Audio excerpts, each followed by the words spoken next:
ओम शांति। आज दशहरा है। लोग राम को भी याद कर रहे हैं और रावण को भी याद कर रहे हैं, बल्कि रावण को ज्यादा याद कर रहे हैं। जो सबके परम पिता हैं राम, उनसे यदि हमारा बुद्धि योग लग जाए तो हमारा कल्याण हो जाएगा। श्री राम ने हमें जीवन के सभी मूल्यों का सच्चा ज्ञान दिया प्रैक्टिकल करके, इसलिए वो मर्यादा पुरुषोत्तम कहलाए। हम उनके जीवन से आज कुछ प्रेरणा लें, कोई भी एक अच्छी बात उनके जीवन से सीख लें। कैसे वो आज्ञाकारी थे, बड़ों का सम्मान करते थे, खुद महान होते, संपूर्ण ज्ञानी होते भी ये दिखाते नहीं थे कि मुझे सब कुछ ज्ञात है।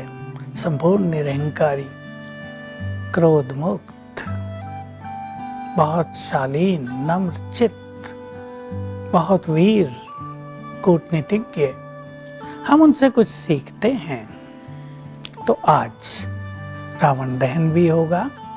इसको विजयदशमी भी कहते हैं। रावण वास्तव में 10 विकारों का प्रतीक है। 5 विकार स्त्री के, 5 पुरुष के। प्रवृत्ति में रहते मनुष्य जब इन विकारों पर विजय प्राप्त कर लेता है तो ये उसके लिए सच्ची विजय होती है। 10 विकारों पर विजय, विजय की जय जयकार उसके अंदर होने लगती है।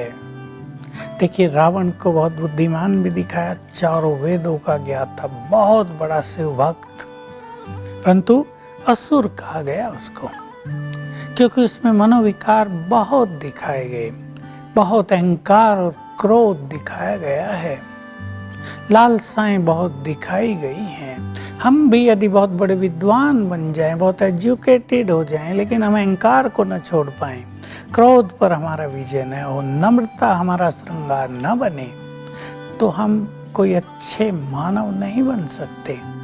इसलिए आज हमें इन 10 विकारों पर, जो 5 विकार पुरुष में हैं, उन पर विजय प्राप्त करनी है। 10 विकारों की भी हम गिनती कर सकते हैं जो हर मनुष्य में है।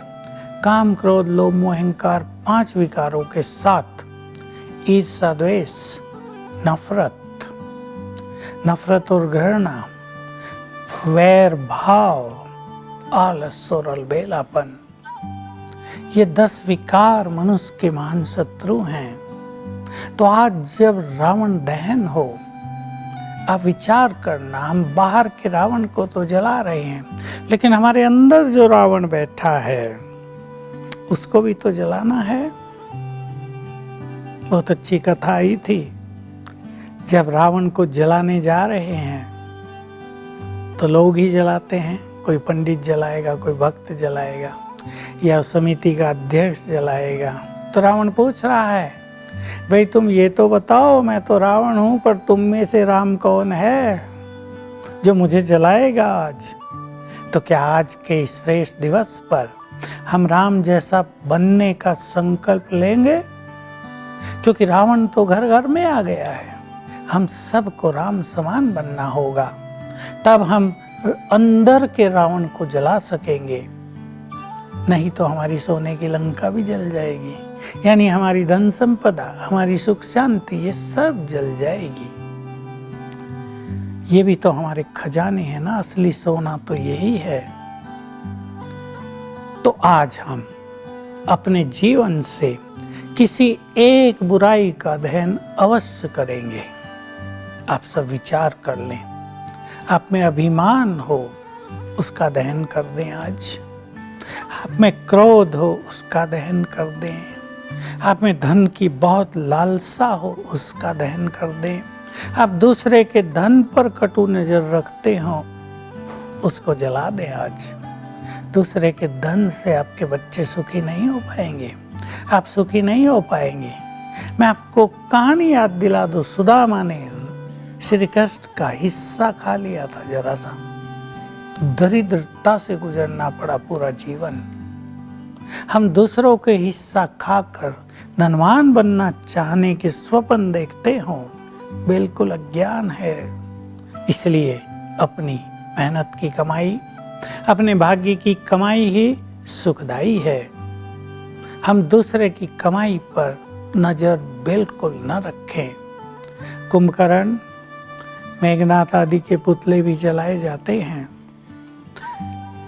कुंभकर्ण तो आप जानते हैं बहुत बड़े आलस की पहचान है। आलस भी मनुष्य को महान नहीं बनने देता, सफल नहीं होने देता। मेघनाथ को अहंकार का प्रतीक दिखाया जाता है। अहंकार को हमें विदाई देनी है। आज इस संसार में काम वासना की आंधी चल रही है और यही विकार सभी को दुखी किए हुए है। इसी विकार के कारण कोर्ट केसेस बढ़ते जा रहे हैं। इसी विकार के कारण समाज से मानवता नष्ट होती जा रही है। अनेक बुराइयां व्याप्त हो गई हैं इस विकार के कारण। हम इस काम अग्नि को, जिसमें मनुष्य आज जल रहा है, योग अग्नि से जलाएंगे। योग अग्नि क्या है? भगवान से अपना नाता जोड़ना है। तो यही कि राम ने रावण का संहार किया। राम का अवतार ही रावण वध और राक्षसों के वध के लिए हुआ था। तो इस समय जो राम है, परमपिता है, वो भी अवतरित हुए हैं और हम सबको सत्य ज्ञान दे रहे हैं। ज्ञान को बाण भी कहा जाता है। ज्ञान के बाणों से हम रावण को मारेंगे। हम ईश्वरीय ज्ञान प्राप्त करें तो आपकी बुद्धि के तर्कस में बहुत सारे ज्ञान के बाण भरे जाएंगे। और जब जब आपके पास परेशानियां होंगी, समस्याएं होंगी, डर होगा, चिंताएं होंगी, टेंशन होगा, आप ज्ञान के बाण यूज करके उससे स्वयं को मुक्त कर सकेंगे। राजयोग अर्थात जो परम पिता है, जिसको राम भी कहते हैं, जो ज्योति स्वरूप है, उससे जब हमारी बुद्धि लगेगी तो उसकी शक्तियां हमें मिलेंगी और हम में शक्तियां आएंगी इन मनोविकारों को जीतने के लिए। तो संकल्प करें बस कि रावण शत्रु है। वहां दिखाया केवल राम का शत्रु था, लेकिन रावण तो हम सबका शत्रु है। ये हमारे अंदर बैठकर हमारी शांति को, हमारी खुशी को, हमारे संबंधों को कड़वा करता है, शांति को, खुशी को नष्ट करता है। तो हम परमपिता से योग करेंगे तो हमें ताकत आएगी इन सभी मनोविकारों को जीतने की, अपनी कर्मेंद्रियों को शीतल करने की। और तब हम विजयदशमी मनाएंगे सच्ची। हमारा जीवन खुशियों का भंडार बन जाएगा। तो इस सुंदर त्योहार की आप सबको बहुत बहुत शुभकामनाएं। आप आज किसी एक मनोविकार को संपूर्ण रूप से छोड़ने का दृढ़ संकल्प कर लें। ओम शांति।